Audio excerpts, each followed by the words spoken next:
Guess what? We are live. We have legendary comedian and country singer Gary Mulder, called by many, myself included, the world's funniest man.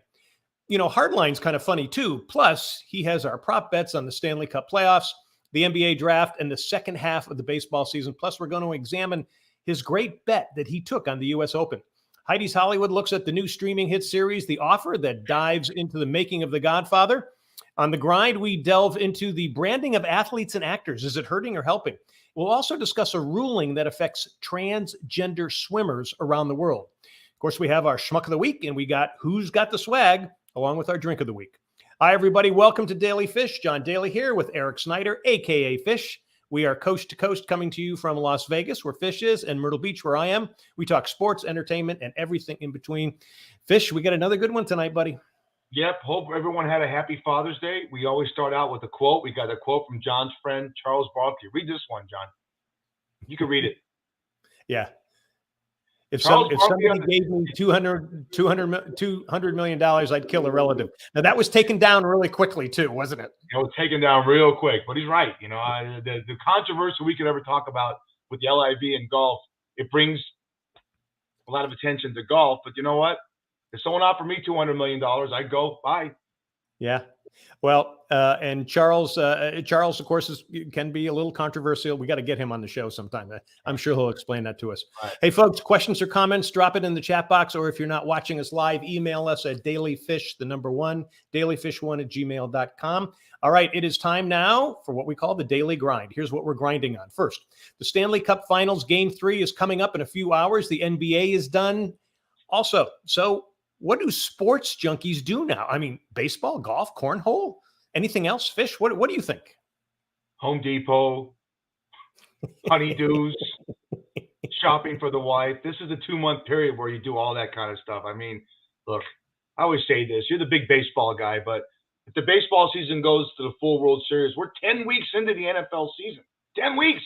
Our predictions for the NFL, the teams that we think could win or lose, we'll already know what they're doing by the time baseball has its final pitch. So I don't get into that too much. Yeah, I'll watch the majors and what have you, but I do a lot of, you're right, I'll do a lot of binge watching. I'll watch things, and I keep up on a lot of things, so I binge it as it goes along. I know in July, Better Call Saul's dropping their final episodes, and we know one of our favorite alumni, the Hardline has it at 82% he's going to be in there, and that's Bryan Cranston. And then Stranger Things dropped its final 2 episodes. Yep.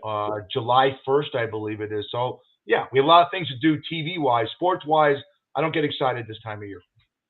Well, I kind of agree with you. Now, this weekend, I'm going to watch the Travelers Golf. Nobody else is going to do it. I watch it because I played in it. For me, it's a trip down memory lane. I covered it. So that's why no one watches. What's that? That's why no one watches. That's true. Because I was in it. Yeah. I'm going to keep my eye on baseball, golf's march to the FedEx Cup and all that. And you know what? Training camps are going to open soon. So I'm going to start prepping before that. And before you know it, hockey and basketball is going to be back on. But I'm definitely like you. I'm going to get caught up in the binge watching stuff. That's for sure. All right. Next on the grind, FINA, the swimming world's governing body, voted to restrict transgender athletes in elite women's competitions. Now, the new policy requires transgender competitors to have completed their transition by age 12 in order to compete. Fish, give me your perspective. Well, look, nothing against the transgender community, but how can you have a complete transition by the age of 12? Your body's still growing till you're 21. So that's sort of a stab at saying, hey, you have to have this done. But it's mainly men that are turning in, that want to become a woman, or they are a woman now and they have to change, but they still have a man's body. And it affects swimming and other sports. I don't have a problem. If they have a problem with it, you know, I don't know. I really don't have a take on this whole thing, because the whole 12, by the age of 12, John, it throws me off. If you're a guy who has their penis and breast and a vagina put on at 12 years old, that I don't think, does any country sanction that? Yeah, I don't know. I'm not certain that they do. And to me, you know, there's really no answer to all this. This is so new. It's a real dilemma. I get why they're doing it, to make competition more fair for the majority of women. And we've seen, you know, some college transgender athletes win big in women's swimming in the Ivy League. So yeah, we've kind of seen that. But to me, that 12-year-old requirement, and this is exactly, I think, what you're talking about. To me, that's very tough. I think it's invasive, and some would say it's dangerous. The other thing is, I don't see men thinking, I'm going to change my sex so I can be a winner in women's sports. Maybe I'm wrong about that. I don't know, but I would just say to folks, take a look and look at all the issues, look at all the sides, because this is very complicated, and we're not going to solve it here. That's for sure. Final thought. I don't see women changing into men to say, "Hey, I want to be a pro wrestler." I don't see it. They don't have look. They don't have this. I don't care what they say. I don't care if it's cancel culture. They don't have the same body compositions that we physically, muscle structure and everything. Yeah. It's the same thing when if a woman wanted to be on the PGA Tour, she couldn't hit from the tee boxes because it's a totally different launch angle, totally different distances and all that. So, but yeah, you're right. And this is a very complicated issue that, science has caused for us, really. All right. And finally on the grind, branding in sports and entertainment. Athletes, actors, entertainers, and even broadcasters have their agents talk about their clients' brands. Old school coaches in the NFL, I think some of them are having a hard time dealing with it. What gives, Fish? Well, I'll mention the names. I love the reality show that T.O. Terrell Owens and Ocho Cinco, Chad Johnson had. They were asked a question. Would you rather have each 1,800 yards receiving and 12 touchdowns and get a great all your incentive bonuses and get a great new contract or win a Super Bowl? They both looked at each other and smiled and said, don't ask us that question. That's the main thing nowadays. I mean, Ron Rivera took a quarterback's phone and threw it across the room if they lost a game, but he threw 3 touchdown passes. I want to mention the guy's name because he recently passed away, and said, I'm trying to build my brand, coach. I have a big problem with that. I have a big problem. And I told you this yesterday, today and this morning we were talking. My grandfather Lenny, who died in 1983, said to me, son, you watch, when you get older, there'll be guys making $50, $60 million guaranteed, and for 4 or 5 years. And it's a lot easier to sleep when you have a bad game and knowing you're getting paid for 5 years and you're set for life. I know guys want to win, John, but the building a brand in sports, you build a brand, win. But here's the bigger problem. Guys like Johnny Manziel. You see guys like Baker Mayfield, Johnny Manziel, huge in endorsements, never won a damn thing. Okay. Yeah. When we were younger, and you could attest to this, you only got endorsements if you won. If you were a Super Bowl winner, you won. You never saw Matt Stafford. And never saw Matthew Stafford in any commercials. Now he's with the Lily girl because he won a Super Bowl. That's the way it should be. AT&T. That's branding. Well, it's not the wins so much now. It's the number of people that follow you on social media. That's the big thing. That's what's turned things around. All right. We'll talk more about that in a bit. That is the Daily Grind. Love having you with us, folks. Daily Fish is live at Facebook, daily.fish.5 on Mondays, 6 p.m. Eastern, 3 p.m. Pacific. Watch us also on Facebook at Myrtle Beach Golf Channel and Myrtle Beach Grand Strand Life. Check out Daily Fish on YouTube and Wingding TV. We're also on Hey Vegas TV. That's at heyvegastv.com. And listen to us on Spotify, Apple, iHeart, Stitcher, and Amazon. All right. Time now for the Daily Fish Hardlines. John Hardison has the podcast, The Cost of Winning, focusing on fantasy sports and sports betting. Hardline, welcome back, buddy. I got to tell you, Matthew Fitzpatrick won the U.S. Open, but you nailed the bet with Will Zalatoris. Tell me about that. You know what? That was a bet that I'm super happy about. It was just one of those bets where just kind of looking at everything that he's been doing, looking at his trajectory. I kind of pieced it together, and I thought he would have a top 5 finish. I didn't think that he would take it to the wire as close as he did, but for all the people that were listening, hopefully you cashed out. You got a little extra green in your pocket for this week. So, come spend it at Shucks Tavern. We used to got fish overnight. Oh man, what a great plug! I love you, man. I what a great kiss ass. I love that. Thank you. This is it. We talk about this. The Stanley Cup playoffs, and Daly will attest to this also.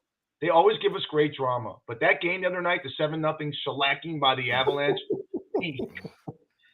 I mean, wow! I thought it was an NBA game. No offense, partisan. No. The Lightning have to win tonight. Give me a prop bet. Give me, can Stamkos and Kucherov get out their heads out of our asses. What's going on for tonight to keep this series alive?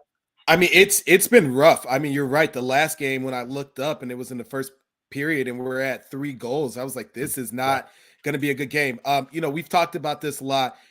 As I've said before, I still think the Avalanche are the best team in the NHL.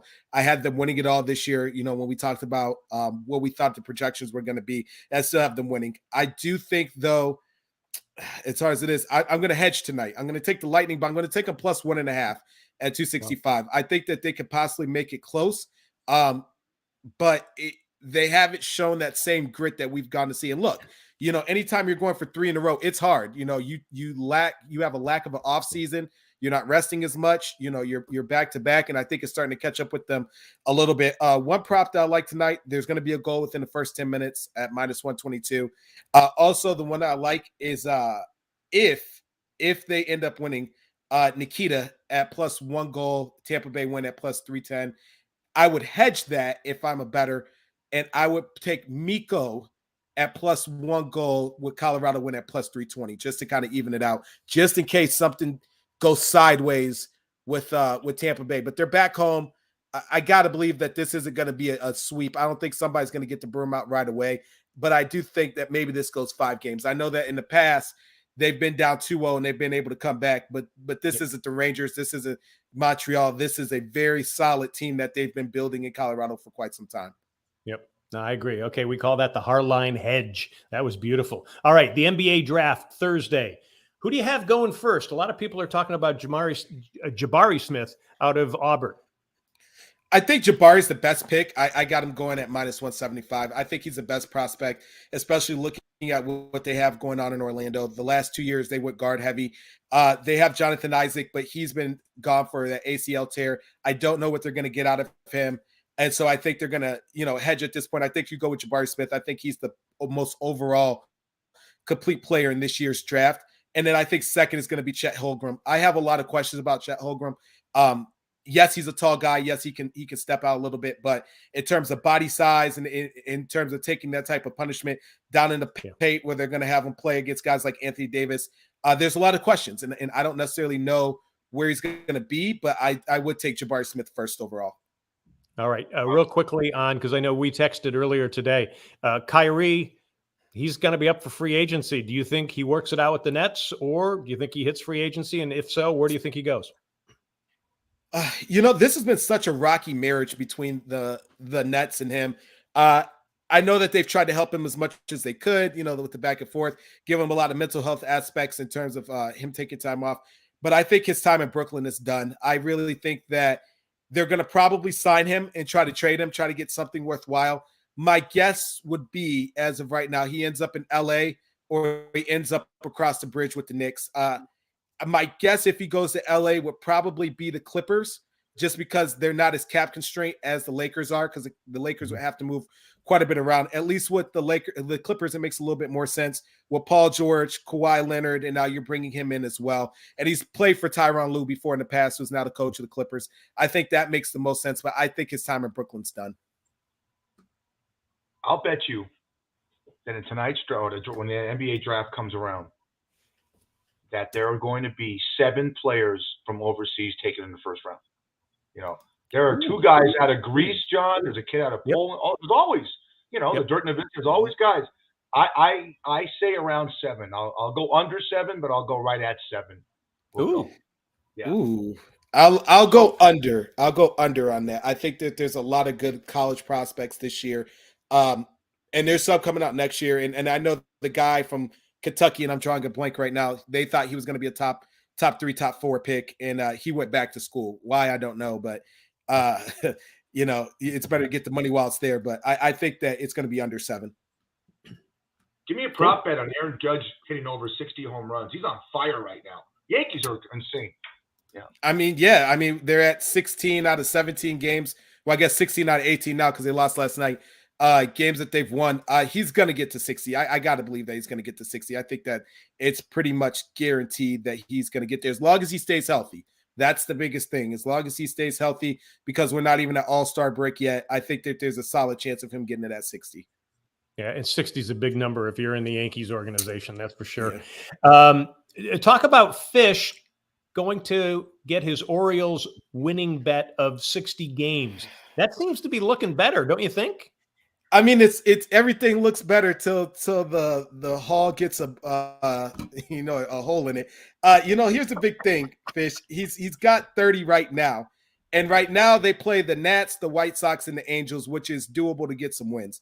But after All-Star break, they play pretty much all playoff teams. They play the Yankees for a good stretch of time, Toronto for a good stretch of time, and Houston, and they end the series or going into the last part of the season playing Toronto, I think, 3 or 4 times. So unless Vladdy Jr. is going to sit out about 4 games, it's going to be close. It's going to be close. I think that you get to maybe 61. You might just cross the finish line and get there, but they can't afford to screw up anytime soon. I love it. I need 30 more wins in 100 games. That's 30%, correct? That's what John Daly and I were picking football games last year. That's why you're on the show. So just do better. They play in a good division, even though there's a lot of questions sometimes. They play in a pretty solid division. So their best case scenario is that they sweep Tampa Bay a bunch of times, and they end up at least cracking some with Boston. I don't think they will, but that's their best case scenario. Because they ain't beating New York.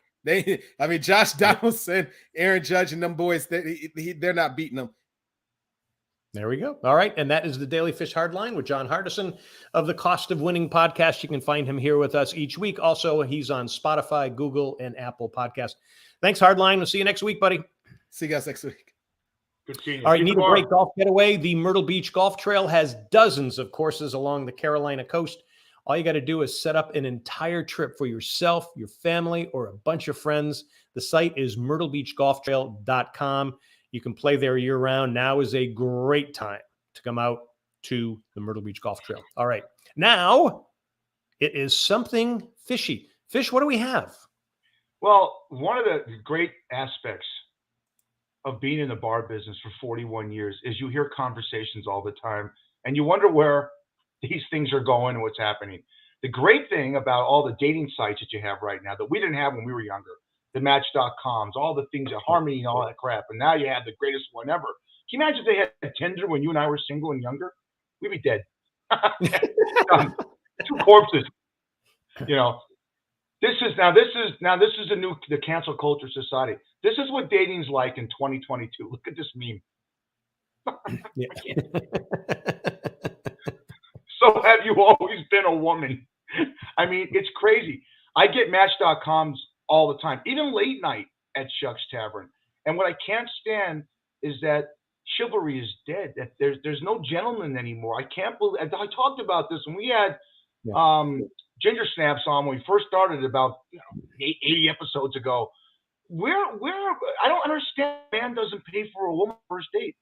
When you get it, let me tell you something, gentlemen out there or men. When you go on a date, on a first date, and you're set up with a girl, and is good. When that bill comes, 100% take it. Don't itemize it and say, well, you had the nachos and the jambalaya, okay, and the stuffed shrimp and a Diet Coke, and I had 2 drinks, but then you, because your credit card, Fish, put it down the middle. You're not getting laid. I'm sorry, it's not going to happen. I see it too often right now. I don't know what's happening with kids. I'm serious. I was raised, you always a girl on a date. I always did. I look, say what you want. Look, I'm a jerk. I say stupid things, but I was raised right that you pay for a woman. Now, a woman could pay, but I think she pays like when you're in a relationship. Maybe I'm too old school, but something's fishy about. I see it 9 out of 10 times. I see bills split down the middle on first dates. I don't get it. Someone young, come on, leave us a note at dailyfish.1.com. Get to me or someone. Tell me why this is the norm nowadays. It's fishy. Mm-hmm. I agree with you. It could also be that more women have more jobs. That could be the thing. Maybe they're the ones with the money. You know what? No, bullshit. If you go on a date with a girl, you don't have a job. That's a deal breaker right there. What do you do for a living? Well, I did drive an Uber for like 4 months, but then, my mom wanted me to stay home because she had anxiety and the dog died. Bullshit. You're not getting laid. Sorry, not happening. And there you have it, something fishy. Still ahead, folks. We've got our schmuck of the week, along with Who's Got the Swag and our special guest, legendary singer, comedian, Gary Muleder. Time now for Heidi's Hollywood. She's Heidi Holliker, actor and producer, who is deep into the entertainment scene with us every week. Heidi, welcome back. You've been binging on one of Fish's favorites, The Offer, about the making of The Godfather 50 years ago. So was Fish right? Oh, we can't hear you. Can't hear you, honey. I guess I wasn't. Do sign language. Well, I don't have to him. Hear me? There you go. Oh, we got you. Oh my goodness. All right, let's start over then. So was Fish right? Yes. The most right he's ever been Right. about almost anything. Yes, this I binged this over I'll take this over now, over 3 nights, 10 hours. Wanted more, could not. I was so bummed when it was over. And so this 10-part series, The Offer, it is I've said the word brilliant before on this show, and I got to elevate that word brilliant because this was so perfectly made. The cast, Miles Teller, Juno Temple, Giovanni Ribisi, Holland Hanks, Matthew Good, who plays Robert Evans, to a T.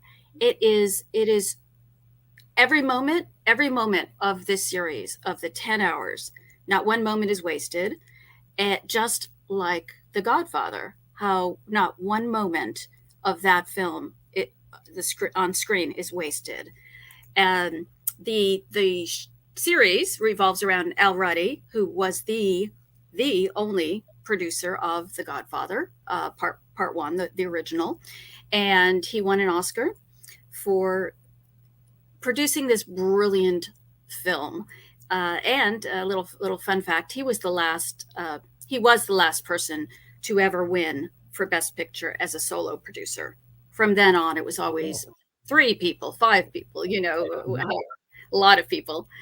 And Eric, boy, whew. You told me, and I watched this YouTube video with Peter Bart in the show. Bob Yes. Evans, he's like a script supervisor. Real quick, Peter Bart's interviewing Al Ruddy, John, and he said, and Al Ruddy says, everything you saw, it was every day a film should be fun to make. It was a shit show what he had to deal with, and Miles Teller killed it. Man, The way this guy multitasked and you felt like you were him.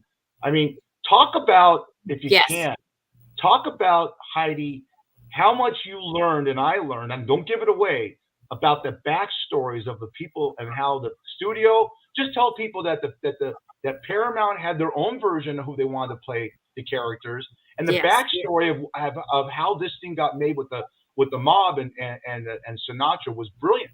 Well, the Offer, The Godfather, from what we learned from this limited series, they didn't want Al Pacino.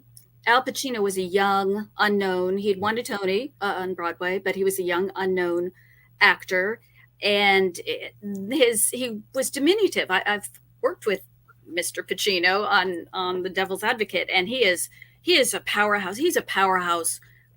No matter how tall the man is, but he's shorter in stature, and that was a problem for the studio execs because they needed this character, Michael, to be grand and large, and the way Al Pacino played it was so, as we all know, was so close to the vest, so intense, so honest, so it just beautiful. You could not take your eyes off of him. And for Al Ruddy he pushed this thing through, and every single day it was a crazy shit fest, as he something like that, as he says, as Al Ruddy says.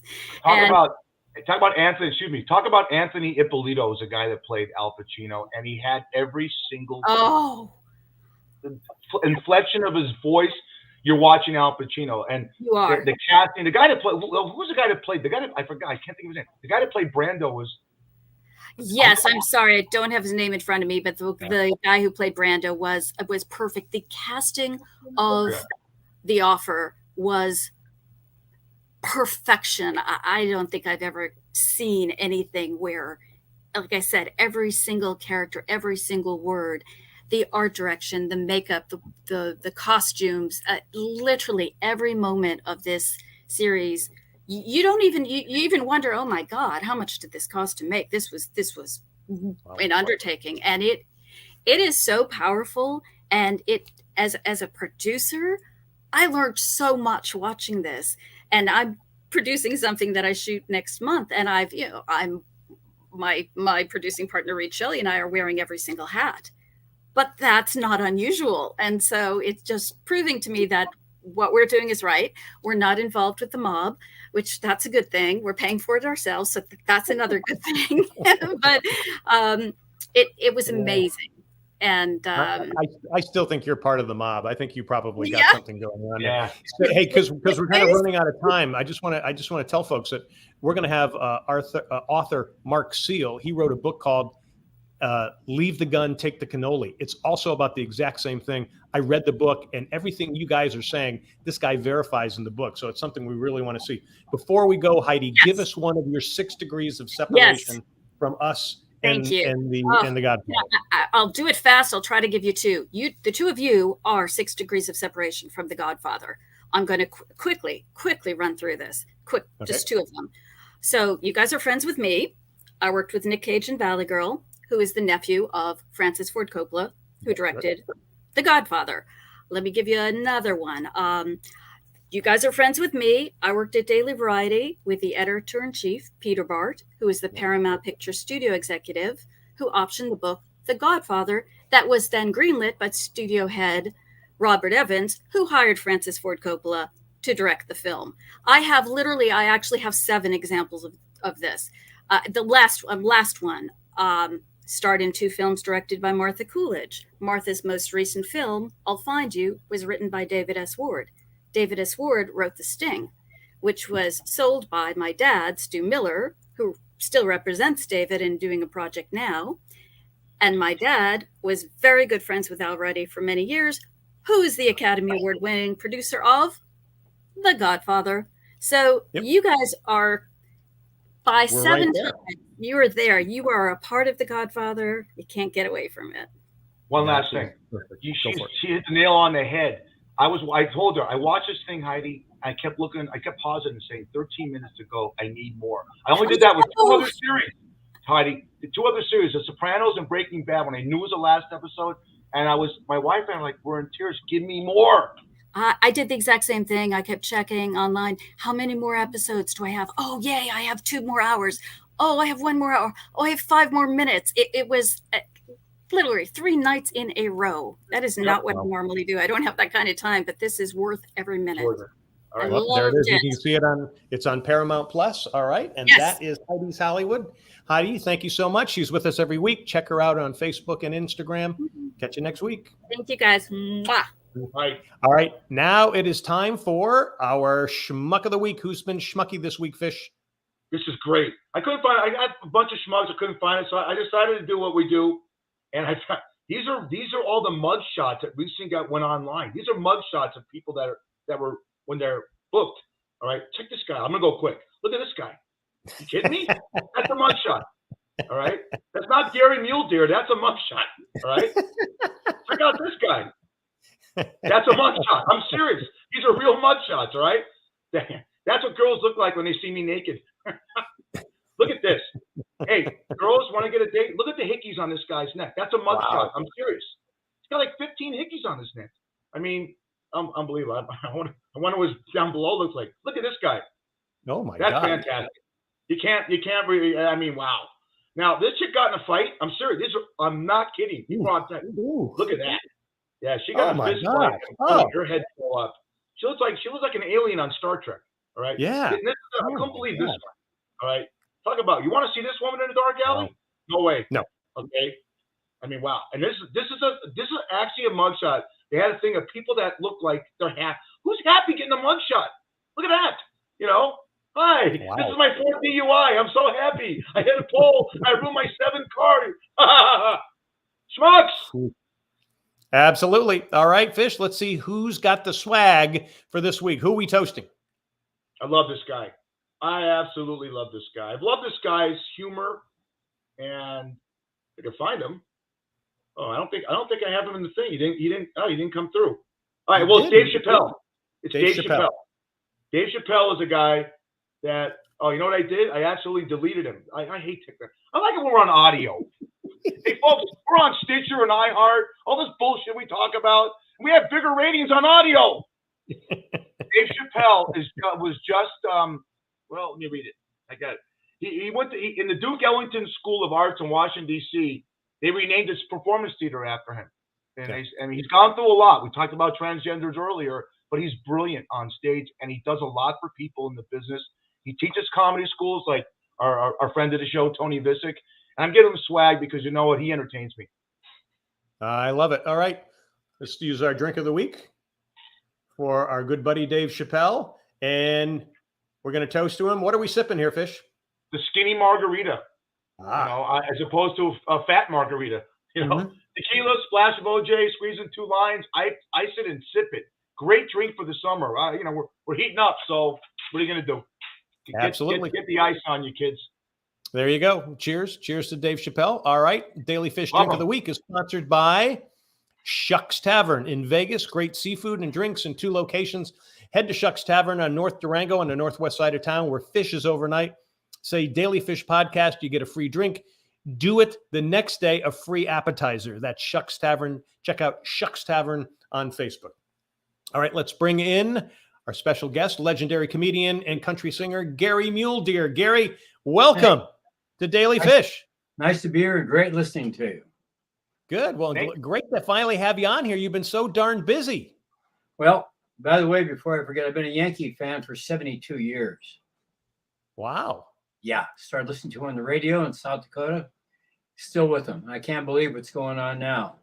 We've got the new guys, Rizzo, Gallo. We got Kiner Falefa. Holmes is crazy. Nestor, everybody. I'm pretty excited. Well, you know, Gary, what was it like to see Babe Ruth and Lou Gehrig play? You know what? I was so busy. I just come out of the Civil War. And I haven't gotten into sports yet. Speaking of sports, John, we used to do the Kraft Nabisco. Yeah. Kraft Nabisco, and it was the Dinosaur Kraft Nabisco. Yep. I remember the first time that I was called by Terry Wilcox for my practice round. He said, "You're going off at 7:30. You're going to be going off with Johnny Unitas, John Havlicek, and Joe DiMaggio. Is that all right?" Wow. The worst shot I ever hit in my life. But I got to be great friends with DiMaggio, Berra, all these guys, Whitey Ford, you know, guys I worshiped and grew up with. It's just a dream come true for me, man. And I'll tell you one more thing before I forget this. I became really good friends with DiMaggio. I had dinner with him every year when we came back to do that while he was still playing. And one night he said to me, "You know why I like you?" I said, "Why?" He said, "Because you never asked about her." Yeah. And I didn't. And that was it. Yeah. Yeah. I mean, you hear stories of people kind of razzing him about her, and he goes ballistic. So, but yeah, as long as you respect that and respect that of him. You know, one of the great stories I heard about Joe DiMaggio was from Michael Horowitz, who worked with me, and it was the 1989 earthquake. And everybody was, you know, they had to go in lines and, you know, they had to get food and all that. And Horowitz is walking down there with the camera, and all of a sudden he sees at the end of the line, Joe DiMaggio standing in line to get water or something like this. He goes, "Mr. DiMaggio, what are you doing? You could go to the," and he goes, "No, I'm a citizen here. I'm doing the exact same thing." And I thought that's the essence of Joe DiMaggio. And I think that's what you saw too. Yeah, that's it. Cool. Hey, tell us about, you are breaking records at the Grand Ole Opry. You hold the record for the most appearances, right? Here it is. I'm the oldest regular non-member working. It's what I am. Wow. I just did my 125th Opry about 2 weeks ago. And I'll be doing, but no, there's been lots of Opries, but I'm the oldest regular non-member.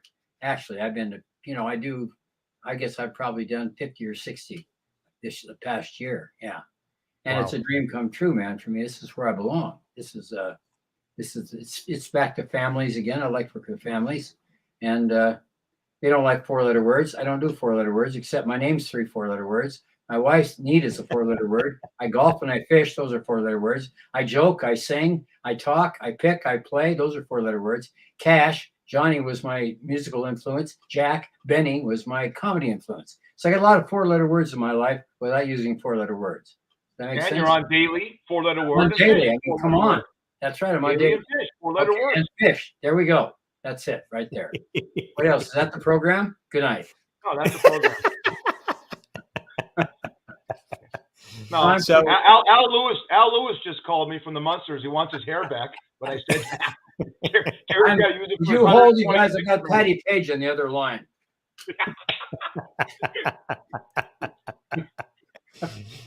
So, when you play the Grand Ole Opry, do you get a chance to play golf?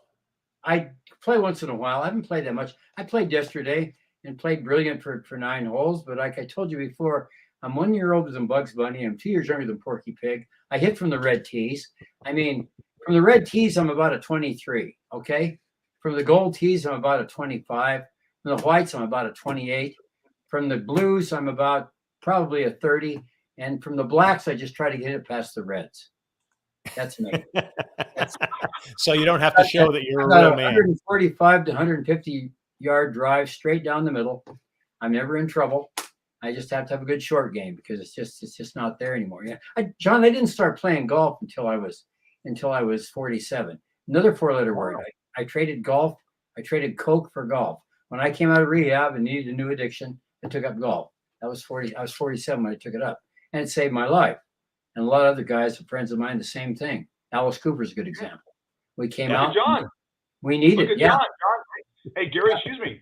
John, 4-letter word. John traded porn for golf. How about that? He's famous for that. And he's married to a Terry, right? It's another That's right. 4-letter. Oh my God. T-E-R-I, absolutely. Right. Yeah. This has got to be the show. We can't surpass. We can't do any It's better. a 4-letter word show. Hey, talk about the fact that your comedy is still standing up. We've had other comedians on, and they said it's a difficult time out there now because of cancel culture. You got to be careful what you say. Do you see any of that? Do you have to worry about that? I don't, but I would if I was doing the same act I was doing in the 70s. Yeah. I mean, there's a lot of things that I can't say now. In my regular show now, when I do a 90-minute show, I do things that I can't do anymore, which I have a section of about 10 minutes. Things I can't do anymore, and then I do them. And it works out great, but it's been that way forever. You know, I remember Steve Martin in his book quoted his favorite line of mine, which is, I said, you think we should put pictures of missing transvestites on cards of half and half? Well, we can't do that anymore. Plus, two transvestites rode into the Opry and were really pissed. So that was gone.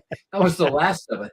The one before that, I think, was Siamese twins moves to London so the other one can drive for a while. I mean, that one, after that, that was the last two.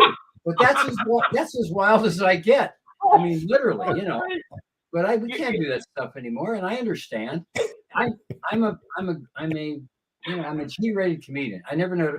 I work every night like my grandmother's in the front row. Honest to God, that's how I've always worked, and I think that's why I'm still working.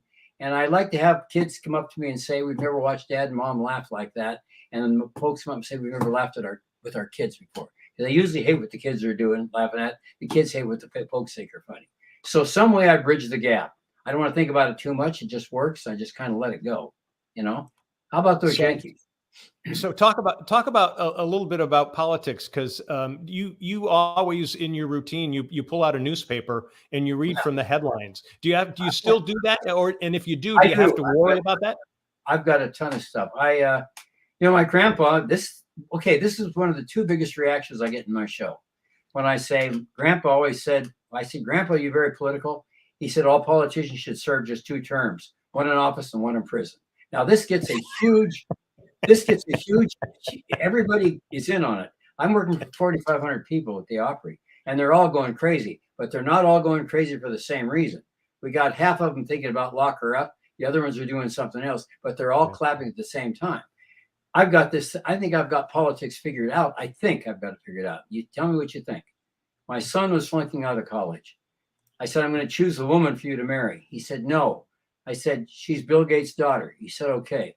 I called Bill Gates. I said, I want your daughter to marry my son. He said, no. I said, he's the CEO of World Bank. He said, okay.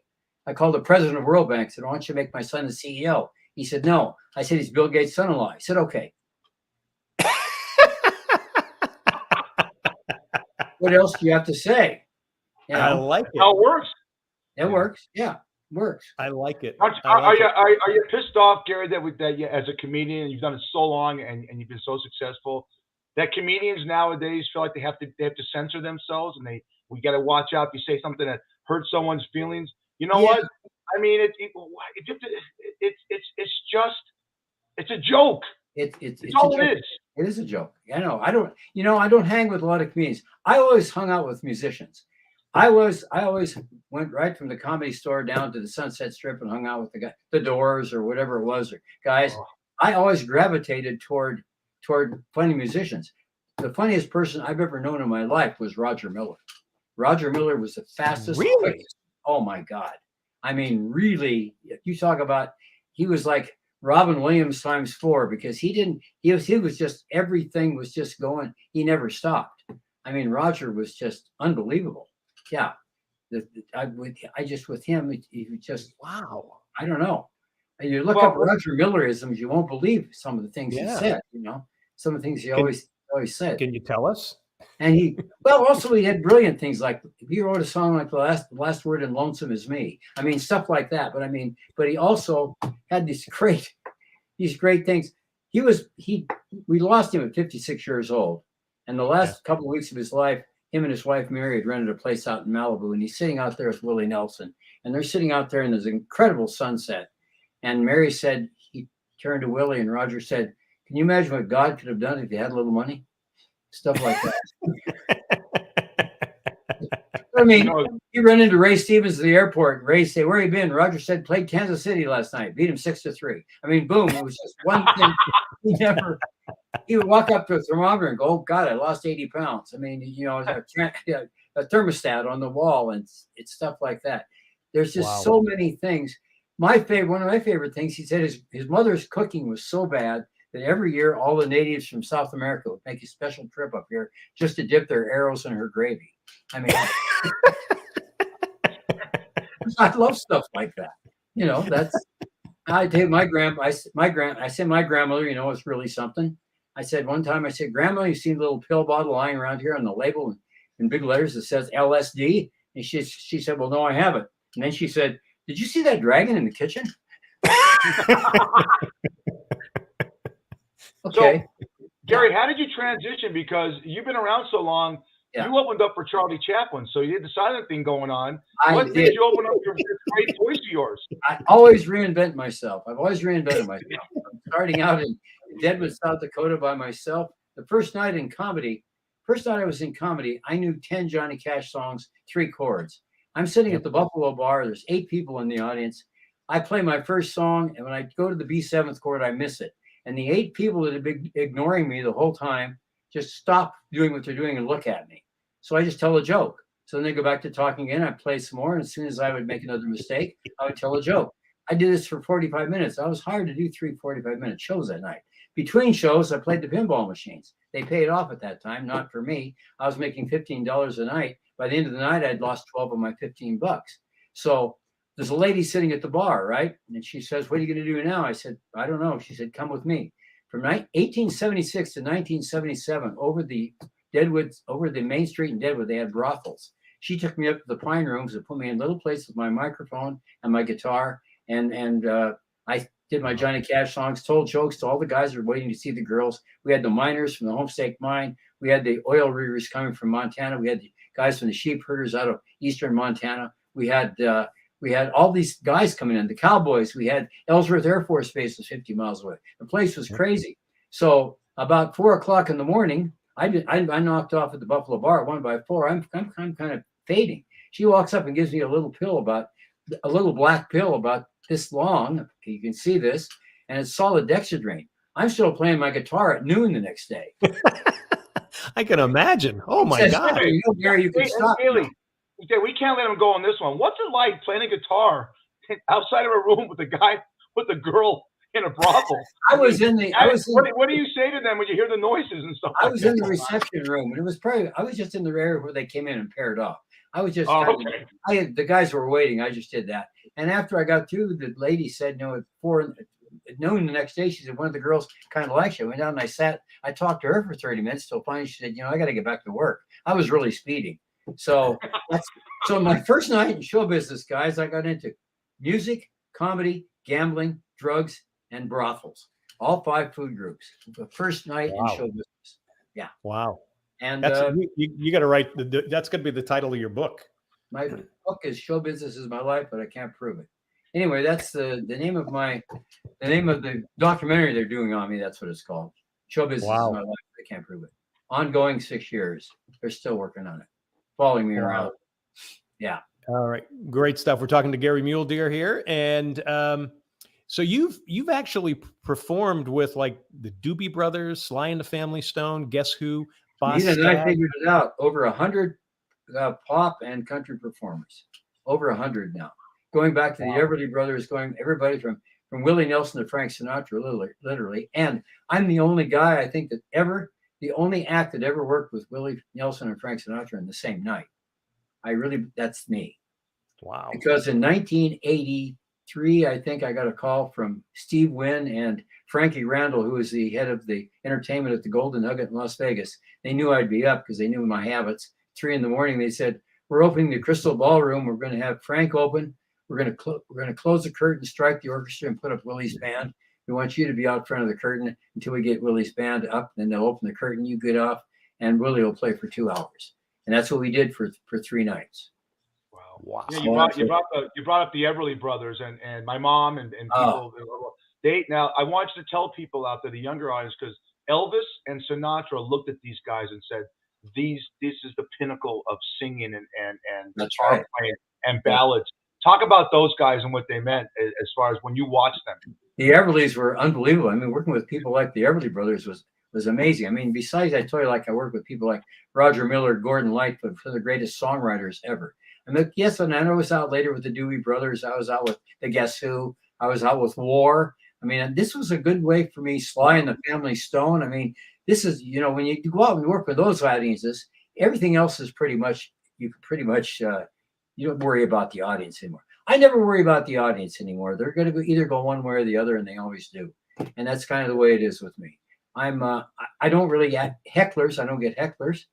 I have a couple of heckler lines ready in case they ever heckle me. I've been holding on to them forever, and then I don't know what I'm going to do with them. Nobody heckles me. It's weird. And comics, young guys come up to me and say, "Can you give me any tips?" And I always say this. I know it's corny, but I just say, don't say anything unless it's funny. I mean, that's the way I grew up. That's what I do.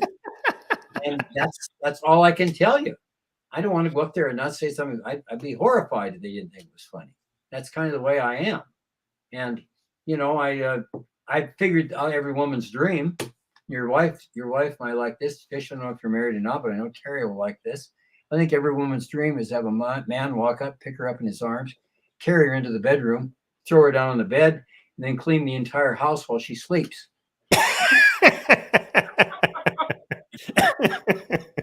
My grandmother would like that. Gary, what's the dirtiest joke you've ever told? Dirtiest joke I've ever told is what I do. This is as wild as I get. Honest to God, this is it. In my show, this is as wild as I get. Guy calls up his boss and says, "I'm sick." His boss says, "What's wrong?" The guy says, "I have anal glaucoma." His boss says, "What's that?" The guy says, "Really can't see my ass coming into work today." That's not really dirty, but I mean, that's about as wild as I get. I mean, that's really it. I used to do the F word in my shows once in a while. I would do it in my club shows by the way, I headlined comedy clubs for 25 years. Headlined, never did stand up, and nobody noticed. I was an entertainer, comedian, musician, jokes, whatever. I never did stand up. And I just, until I got to start doing other things and got away from the clubs after a while. Who were we talking about? I've totally lost my train of thought. Well, let me ask you this, because I know when we would talk about 15 years ago, you were actually thinking about just doing a straight Johnny Cash show. I did that for a while. I did. You did Well, do and it for a while. I would do all Johnny Cash. I did the show a couple of times. I would do his music and then tell the history of each song and do it like that. My first time on stage was in 1956. First time I ran away from home. I was in Yellowstone Park working as a busboy. There was a bartender there named Bill Bozarth. He had a big Gretsch guitar. He could play one song and I knew how to sing it. Johnny Cash's Big River. And we would go on our day off to Jackson Hole, Wyoming, to the Wart Hotel, to the Silver Dollar Bar. I would sing that song. Bill would play it. We'd get a couple of free drinks. About 2 hours later, we'd sing the song again, get another couple of drinks, then get some food, then drive back to Yellowstone. And that's my first time on stage. It was 56. Wow. And I didn't really get interested in it until about 59. And I decided, I'm hand digging graves with a pick and shovel with another guy. About to enter my 5th year as a freshman in Black Hill State Teachers College. By the way, I have the record there. I was a 7-year freshman. I had 33 incompletes and an A in archery. And and I thought there's got to be something. I better concentrate on this guitar. That's when I learned the chords, went to the Buffalo Bar, and that's how it started. But I tried every other job you could think of. I'll tell you something real quick. My dad gave me a movie theater when I first got married when I was 23 years old. You know how I blew that one? My sister and I and my manager in the middle of Alfred Hitchcock's The Birds threw 3 live pigeons from the balcony into the audience. Okay, Is that true? that's true. That's exactly true. There's people today. They're like they think they were there. Like they all claim they were there. Like everybody in Spearfish claims they were there that night. Like everybody thought they were there when Bobby get the shot heard around the world. Right? Everybody claims there was the Avida Theater that night. Well, they weren't. There were only about 50 people. But yeah, that's No, if you did that today, Sue? people would sue you. They Oh, would sue you God. because their anxiety dogs in their purse had a Yeah. heart attack. Exactly. The anxiety. Oh God, I see anxiety animals on airplanes. I fly all the time. Drives me crazy. And I'll tell you what's really driving me crazy is the size of people anymore. I'm sorry, folks. No matter what you say, the number one problem in this country is obesity. And that's it. And it's just going like, and I see people the size of Volkswagens with their little kids, and their kids are going to be the same way. They don't have a chance in hell. It just doesn't, it's crazy to me. When I hear people across from me or behind me say, I need another extension belt. I need another one. Yeah. Okay. Then that's just one example. Let's talk Well, about something happy. Let's talk Some about. people can't help it, but you're right. No, you they know. can't. We got a problem with that. We got a problem with a lot of things in this country. Oh, The yeah. great thing we do have is we Yeah. have people like you that make us laugh. I'm always an advocate, and Daly Yeah. is too. If you can make someone laugh once a day, you've done something good. That's what I Yeah. try to do. That's what I try to do. You've done it. Yeah. You made Hitler laugh. That's how long you've been around. Yeah, but I had Spear get up and walk out of a show once, and I never really got over it. Hey, Gary, we got about 2 minutes left. One Yeah. of the best parts of your act is lyrics we totally get wrong in songs. Give me like one or two of your best. Just call me Angels, and I've got just happen to have a guitar right here. As you can see, I've got mine's like a steel trap. See this? By the way, a couple of months ago, a girl rode by me on a bicycle. I yelled "cow." She turned around and flipped me off. Then she hit the cow. The wrong words. This isn't really tuned up. Just call me Angel of the morning, Angel. Just brush my teeth before you leave me, baby. Things like that. Or Yeah. time to leave me, Lucille. 400 children, cops in the field, and slow motion Walter, the fire engine guy, stuff like that. I actually got the lead singer of those guys that said they gave me credit for it. I was the guy that came up with slow motion Walter. And the worst one of all was the Beach Boys. Well, since she put me down, there have been owls puking in my bed. That's what I heard. And by That the is way, that is probably your self- best. this- That was this definitely self- probably this your best one. self-driving car technology or this automobile technology we're reading about, how vehicles are going to drive themselves. Yeah. It's inspired me to write a country song. I haven't finished it. I'll tell you what it's about. It's about a guy whose dog stays, his wife stays, but his pickup leaves him. See, we can be clean here. Oh, you can definitely be clean. There's no doubt about that. So, Gary, what do you have coming up? I know This you're weekend Johnny was- still, Johnny Mathis, right? This weekend with Johnny Mathis in Newark, New Jersey, that I'm going out doing four Grand Ole Opries next week, Tuesday, Wednesday, Friday, Saturday. And we're getting close to this documentary these guys have been working on. John, everybody on this documentary from Leno, Letterman, Alice Cooper, Conan O'Brien, Steve Martin, all these people in past my life they've done half-hour interviews with everyone, starting with my life here and following everything I've ever done, all through my 35 years sobriety, now everything. So it's pretty. Wow. It's pretty You cool. know what, Gary, I got to apologize because I know we talked about this maybe about a year ago. This has been going on for 2 or 3 years, right? It's been going on for almost 6 years. They've almost been. They're still not Wow. finished. We got to get soon. We got to do something because haven't got that much time left. What time is it? Yeah. No, you got plenty of time. Don't I got a worry couple about it. Anytime. Yeah. All right, folks, we've been talking to Gary Muledeer to see where he's performing and what's going on with Gary. He's got a website. It's very difficult to remember, GaryMuledeer.com. Fish wanted to know, is that really your name? No, I changed it. My real name's Elizabeth Muledeer. That's what I figured. Okay. Hey, Gary, thank you so much, buddy. We got to have you back on again because there's a lot of things we didn't talk about. Oh, yeah. We got a lot to talk about. Enjoyed it. Thanks a lot. All right. Thanks, buddy. Yeah. Appreciate it. Thank Gary you. Muledeer, everybody. Again, GaryMuledeer.com. All right, coming up, Fish and I are going to wrap Thanks for things laughing. up. We're going to give you a sneak peek at what's coming up next week. First, though, we want to tell you to check out Hope for the Warriors. They have a big celebrity golf event coming up August 27th to the 29th. It'll be in Wallace, North Carolina. That's near Wilmington, North Carolina. Fish and I are planning on being there. Hope for the Warriors works with our military warriors who were wounded. They get them healthy so they're part of their families and their community. It's a great charity, and it's a great event as well. And hopefully you're going to see us there as well. That is hopeforthewarriors.org. And folks, thanks for being with us. Remember, Daily Fish is live from Vegas and Myrtle Beach on Mondays at 6 p.m. Eastern, 3 p.m. Pacific. We're on Facebook at daily.fish.5, plus the Myrtle Beach Golf Channel and Myrtle Beach Grand Strand Live. Catch us on YouTube and Wingding TV. We're also on Hey Vegas TV. And all you got to do is go to HeyVegas.com. You can also listen to us on Spotify, Apple, iHeart, Stitcher, and Amazon. Write to us at dailyfish1, the number 1, at gmail.com.